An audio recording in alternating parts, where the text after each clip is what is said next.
என்னுடைய மனைவி எனக்காக ஜெபம், என்னை விட என் மனைவி தான் அதிகம் ஜெபம் பண்ணுவது உண்டு.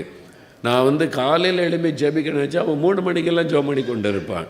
சில சமயம் ராத்திரியெல்லாம் நடுராத்திரிலேருந்து ஆரம்பித்தா விடிய கால வரைக்கும் ஜெபம் பண்ணி கொண்டே இருப்பாள்.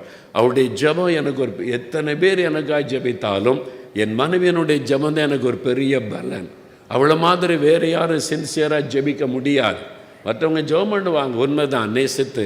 ஆனால் ஒரு மனைவியினுடைய ஜெபம் தான் புருஷனுக்கு மிகப்பெரிய பாதுகாப்பு, ஆசீர்வாதம். அதனால் ஒரு மனைவி ஜெபிக்கிற மாதிரி புருஷனும் ஜெபிக்கணும்ல. என் மனைவி எனக்காக எவ்வளோ ஜெபிக்கிறாள், நான் ஜெபிக்கணும்ல. நான் ஜெபிக்காவிட்டால் அது ஒரு பாவம். அதனால் என் மனைவிக்கு என்னென்ன காரியத்துக்கு ஜெப உதவி தேவை என்பதை ஆண்டவர் எனக்கு சொல்லுவார். இதுக்கு ஜெபம் பண்ணு, இதுக்கு ஜெபம் பண்ணு, உன் மனைவிக்கு இந்த ஜெப உதவி தேவை, ஆண்டவர் நடத்துவார். இந்த மாதிரி ஊழியத்தில் நீங்கள் புரிந்து கொண்டு ஜெபத்தை அதிகப்படுத்தி செய்ய வேண்டியது அவசியம்.